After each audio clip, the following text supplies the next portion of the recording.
Doctor Mehul Bhatt once again. बारिश के मौसम में बच्चों के बुखार काफ़ी कॉमन है, जैसे डेंगू, मलेरिया, टाइफाइड, जॉन्डिस और अब कोविड। इन दिनों में अगर आपके बच्चे को बुखार आता है तो आप क्या करोगे और आपको क्या करना चाहिए? सबसे पहले, अगर घर में जो बाकी के बुज़ुर्ग या कोई बड़े उम्र के लोग हैं तो उनको बच्चे से सेपरेट करना है। आइसोलेशन बहुत ज़रूरी है, बिकॉज़ हमें नहीं मालूम है कि जो बच्चे का बुखार है वो कौन सा वाला बुखार है। आइसोलेशन करने के बाद दो में से कोई भी एक पेरेंट आप बच्चे के साथ रह सकता है। मास्क पहनना ज़रूरी है। अगर बच्चा 2 साल से छोटा है तो उसे कंपलसरी मास्क पहनाने की ज़रूरत नहीं है, लेकिन अगर हो सके तो बड़े बच्चों को आइसोलेशन एक रूम में करने के बाद भी उनका मास्क, और जो पेरेंट बच्चे का जो ध्यान रख रहा है वो खुद भी मास्क पहन के रखे।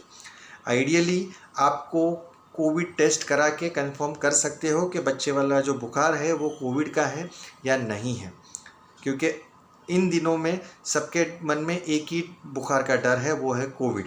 एज ए डॉक्टर मैं सभी को बताना चाहूँगा कि जो बच्चों में कोविड होता है वो अब तक क्लियर हो चुका है कि वो काफ़ी माइल्ड कोविड है।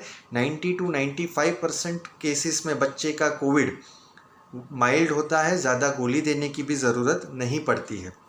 इनफैक्ट गवर्नमेंट ऑफ इंडिया ने नई गाइडलाइंस जो रिलीज़ की है उसमें क्लियर बताया है कि एसिम्टोमेटिक और माइल्ड सिम्टोमेटिक बच्चों में एंटीबायोटिक देने की भी ज़रूरत नहीं है, एंटीवायरल देने की भी ज़रूरत नहीं है। कुछ पैरासीटामोल और कुछ सिम्टोमेटिक ट्रीटमेंट जो आपके फैमिली डॉक्टर बताते हैं वो आप दे सकते हो। तो कोविड का टेस्ट बच्चों में क्यों कराना है? उसका रीज़न ये है कि बच्चों के लिए नहीं, लेकिन बाकी के मेंबर्स, फैमिली मेंबर्स, स्पेशली दादा दादी या कोई बुज़ुर्ग जो आपके घर में है, उन्हें बच्चे का कोविड ना लगे, इसके लिए आइसोलेशन और कोविड टेस्ट कराने की हम सबको सलाह देते हैं। ज़्यादातर बच्चों के बुखार 2 या 3 दिन में कोविड होने के बावजूद ठीक हो जाते हैं, लेकिन सिर्फ कोविड ही माइंड में नहीं रखना है। कोविड के अलावा जो बुखार आपको ध्यान रखना है वो है डेंगू, मलेरिया, टाइफाइड और ऐसे वाले कुछ बुखार जो 2 दिन से भी या 3 दिन से भी ज़्यादा बुखार चलता है। तो ऐसे केस में आपको आगे जाके फर्दर इन्वेस्टिगेशन आपके डॉक्टर की सलाह के मुताबिक करनी पड़ेगी।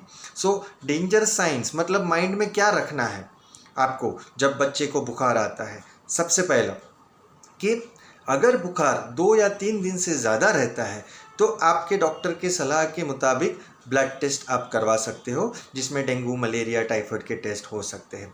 और घर में अगर आपका बच्चा आपके अंडर सुपरविजन में है तो कुछ चीज़ों पे आपको ध्यान रखना ज़रूरी है, जो हम डेंजर साइन बोलते हैं, या जो साइंस दिखते ही आपको तुरंत डॉक्टर की सलाह लेके आगे के स्टेप्स लेने चाहिए। उसमें से सबसे पहली साइन ये है कि एक्सेसिव क्राइंग। अगर बच्चा पूरा दिन रो रहा है, स्पेशली छोटे बच्चे जो बोल नहीं पाते हैं, तो ऐसे केस में बच्चे को घर में नहीं रखना है।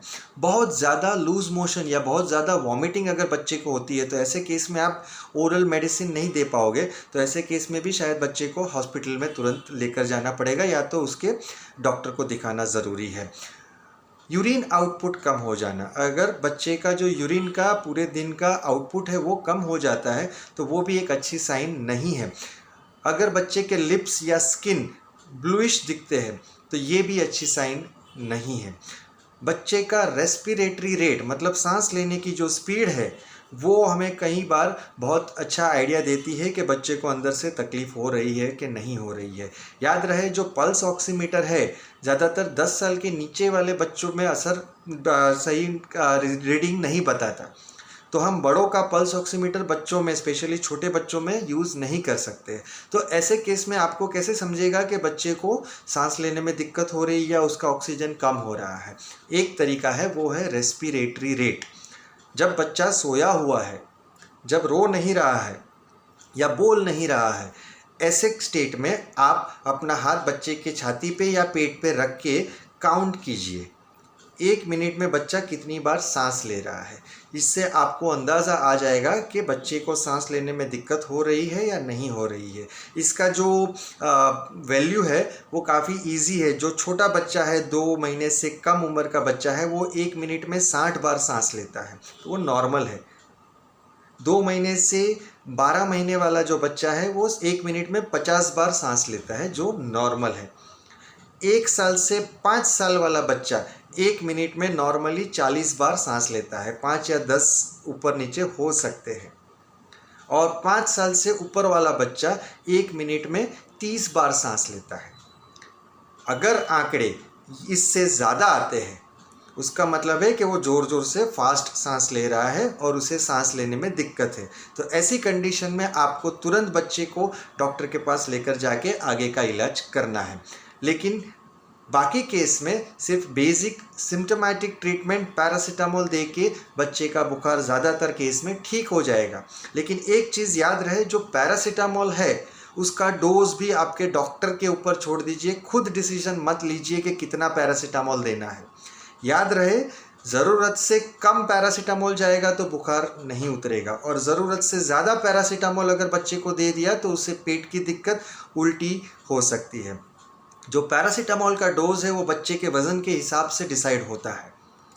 तो ये सब चीज़ ध्यान रखेंगे तो इन मौसम में, बारिश के मौसम में बच्चों के बुखार आप घर पे ठीक से कंट्रोल और ट्रीट कर पाओगे।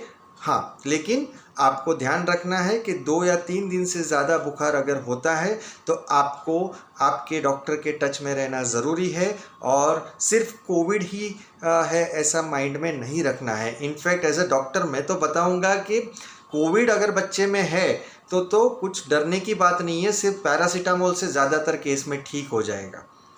इनफैक्ट ज़्यादा डर हमें हमेशा रहता है कि बच्चे को डेंगू, मलेरिया, टाइफाइड जैसा बुखार ना हो, क्योंकि ये बुखार को कंट्रोल करने के लिए स्पेशल मेडिसिन भी देनी पड़ती है, और ऐसे बुखार में कई बार बच्चों की तबीयत ज़्यादा बिगड़ती है और हॉस्पिटल की भी ज़रूरत पड़ती है। तो कोविड का डर मुझे इतना नहीं है बारिश के मौसम में एज ए डॉक्टर, जितना डर मुझे मच्छर वाले बुखार जैसे डेंगू, मलेरिया या गंदे पानी वाला बुखार जैसे जॉन्डिस और टाइफाइड का है। तो इन चीज़ों का आप ध्यान रखेंगे तो आपके बच्चे का जो बुखार है उस पर आप सही से सुपरवाइज़ कर पाएंगे, और आपके जो मन का डर है वो इन बारिश के मौसम में बच्चे के बुखार का कम हो जाएगा। आई होप आपको ये वीडियो पसंद आया तो आप शेयर कर सकते हो, और कुछ सुझाव है तो आप कमेंट सेक्शन में दे सकते हो। Thank you.